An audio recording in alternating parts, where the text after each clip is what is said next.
Unfurling the English opening establishes immediate queenside influence and challenges the center's central control.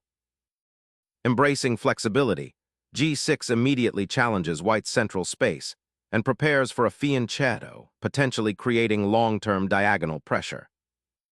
Solidifying the kingside's structural integrity, this pawn advances, preparing a fianchetto for a robust bishop presence. Unleashing the bishop towards the center, this maneuver subtly contests the long diagonal and prepares for potential kingside castling. Solidifying the fianchetto, this bishop eyes the long diagonal, preparing for central influence and future queenside pressure. Seizing central space, black immediately challenges white's fianchettoed bishop and opens diagonals for their own pieces. Instantly controlling the d5 square, nc3 prepares to support a central pawn push and fortifies white's piece structure. Developing the knight to e7 now subtly prepares a potential fianchetto structure on the kingside, while keeping the d-pawn flexible for future advances. Solidifying the center and preparing for queenside expansion, while subtly eyeing the d7 square for a future knight outpost. Securing the king's safety is paramount. This allows black to consolidate their central pawn structure and prepare for future queenside expansion. Securing the center and eyeing potential queenside expansion, white boldly claims crucial central space. Solidifying central control and preparing for kingside expansion, this pawn move anchors black's position. Developing the knight to a slightly passive square, this aims to support the central pawn structure and prepare for kingside castling, albeit with a touch of tempo sacrifice. Unleashing the kingside pawn storm gambit, aiming to shatter white's central grip and expose their monarch. Castling here fortifies the king's sanctuary, preparing to connect the rooks for future action. Shifting the knight to d7 prepares a central pawn push and aims to reinforce the kingside. Developing the bishop solidifies the center and prepares for potential pawn advances, a calm but purposeful repositioning. Developing the knight towards the center further solidifies black's pawn structure, while aiming to contest central squares. A prophylactic step, preparing to prevent any intrusion on the kingside by black's pawns or pieces. Shifting the knight to the flank aims to disrupt white's queenside structure, though it may invite attacks against the king. Unifying the rooks and preparing to support the e4 pawn's advance are the primary goals of this queen relocation. This knight immediately contests the center and prepares to join the kingside attack, creating a dynamic pawn structure. Pressing the center with the knight aims to disrupt black's pawn structure and open lines for white's pieces. The bishop steps forward, initiating a positional skirmish and preparing to challenge white's control of the d5 square.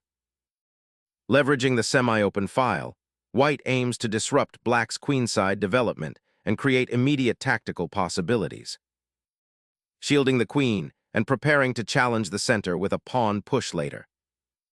Exchanges on the kingside relieve some of black's pawn pressure, potentially opening a diagonal for white's bishop later. Opening the g-file creates attacking potential, but weakens your king's shield. Unleashing the f-pawn ignites central chaos, aiming to pry open the kingside for a dangerous assault on black's castled position. Consolidating the e-file, preparing to challenge white's central control. Safeguarding the king from the active knight attack on h5, while solidifying the kingside pawn structure. Securing the king behind a pawn wall, black prepares to potentially activate their queen or launch a counterattack. Establishing control of the central file, this move prepares to challenge black's kingside structure. A redeployment of the knight, aiming to challenge the e4 pawn and potentially shore up kingside defenses. Opening the f-file for bishop pressure, while solidifying the kingside's defenses. Liberating the c8-h3 diagonal with this exchange, aiming to activate the knight. Liberating the c-file opens possibilities for your rook and centralizes your queen. Seeking to challenge white's central pawn structure and potentially open lines for his rooks, black repositions his knight for further activity. Reasserting central presence, this knight prepares to contest squares like d5 and e4, aiming to revitalize white's piece play. The knight's central redeployment prepares to contest the e-file and reinforce f5. A strategic repositioning, preparing to contest the f-file and improve the bishop's scope toward the king side. Reorienting the knight towards its own queen side seems counterintuitive, given the central pawn advances. Repositioning the queen aims to support the f-pawn's advance, potentially opening lines toward black's vulnerable king. Reaffirming the knight's central ambition, this maneuver seeks to contest the important d5 pawn and possibly join the kingside attack. Targeting the crippled kingside, this bishop repositions to exploit potential weaknesses and open lines towards the exposed monarch. A risky sidestep, potentially abandoning central control for knight repositioning. Unlocking the h-file opens avenues for your rook to penetrate black's vulnerable kingside pawn structure. Opening the h-file now offers the king no shelter, creating immediate defensive anxieties. Boldly seizing an unprotected pawn, white opens lines towards black's uncastled king, but invites counterplay along the d-file.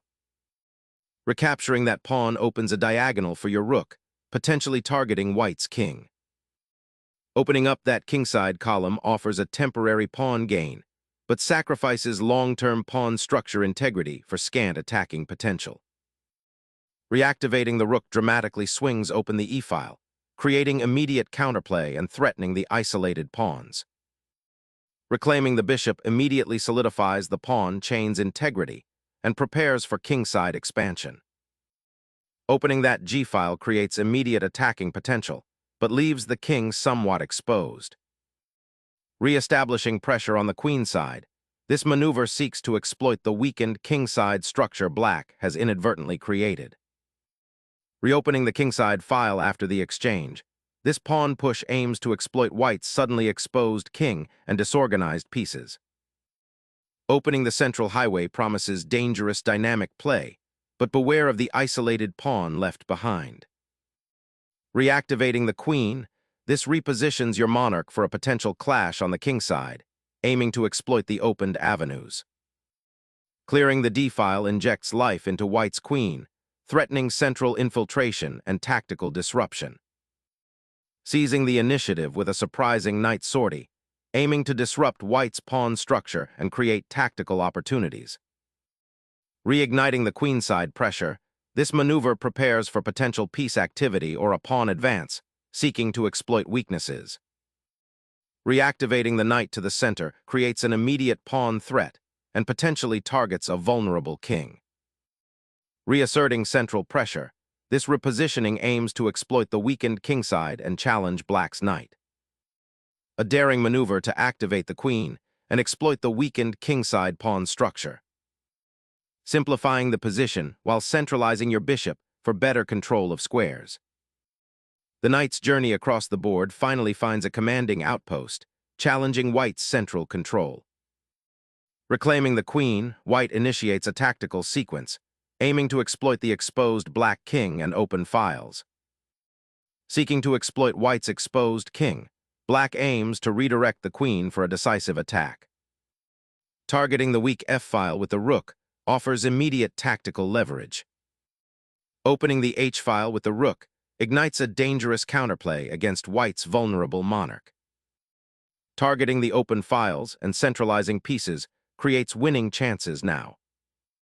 Aims to rejoin the action and pressure the exposed white king, but ignores the immediate threat on the kingside. Reasserting queenside pressure hints at potential breakthroughs.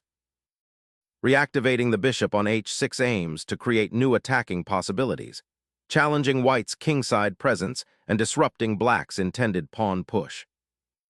Refocusing the rook to the king's side, threatening a dangerous advance to challenge the passed pawn. Unleashing a cascade of attacking potential along the third rank, this maneuver ignites the queen side. Reasserting control over the e-file with the rook is a prudent way to prevent black's king from finding sanctuary. Rethinking the pawn structure now is crucial after white's kingside concessions.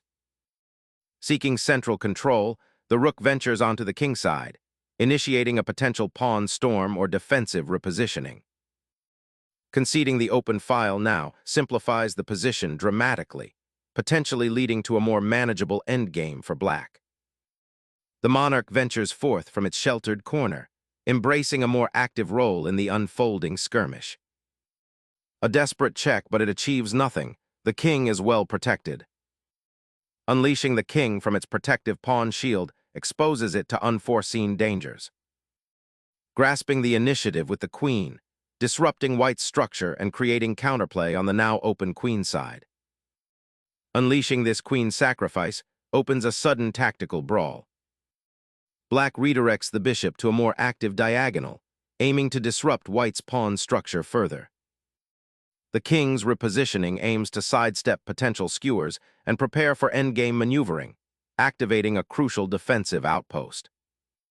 Seeking immediate tactical advantage, black forces the white king into a more exposed central square, potentially disrupting white's defensive setup. The king steps into the path of discovery. Black's queen is now poised to deliver a crushing check.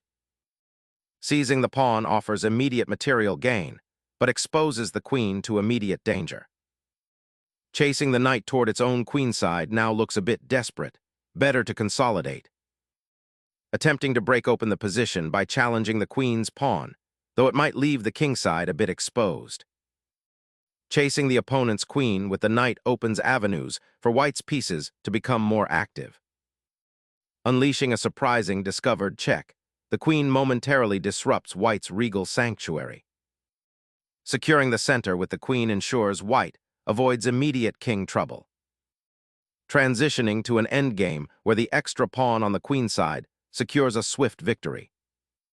Focusing on the central pawn structure, white aims to solidify king safety by consolidating pieces around the monarch. Capturing the d-pawn unlocks the central files, aiming to activate the bishop and gain queenside influence. Reclaiming central influence, this knight maneuver aims to disrupt black's pawn structure and initiate a decisive endgame advantage. Securing the king's position is paramount with the endgame approaching. Fortifying the central square provides a springboard for advancing the knight towards the opposing kingside. Pushing the d-pawn further disrupts white's pawn structure and opens a diagonal for the bishop. Centralizing the king creates a formidable fortress against black's remaining threats and prepares for a decisive pawn push. The monarch's flight to safety is paramount, seeking respite from the menacing knight. Pivoting the knight to e6 aims to solidify central control and prepare for further pawn advances. Propping up the d-pawn opens a crucial path for the bishop's potential participation. The king's active positioning now forces the pawn's hand, simplifying into a more decisive endgame. Doubling pawns on the d-file now creates a dangerous passed pawn, seeking to break through. Initiating a wing pawn advance to disrupt black's compact pawn structure and gain queenside space. The king emerges from its shell, seeking activity on the queenside. Knight's aggressive leap aims to dominate the center and disrupt black's pawn structure. The king's sudden boldness opens new attacking avenues, but also exposes it to potential checks. Snatching the pawn on b7 simplifies the endgame, aiming to exploit black's exposed monarch. The king's daring stroll towards the center now faces an unavoidable reckoning with the advanced pawn. Opening a new diagonal for the knight aims to disrupt black's pawn structure and potentially fork key pieces. A patient repositioning to bolster the light-squared bishop's influence. Consolidating the king's presence in the center now offers better control over the pawn structure. Repositioning the king to a more active square initiates the final phase of the endgame. Navigating the knight to this square opens lines for your king to escape the pawn blockade. Aggressively advancing the king to contest the center is a bold endgame strategy, aiming to disrupt white's pawn structure.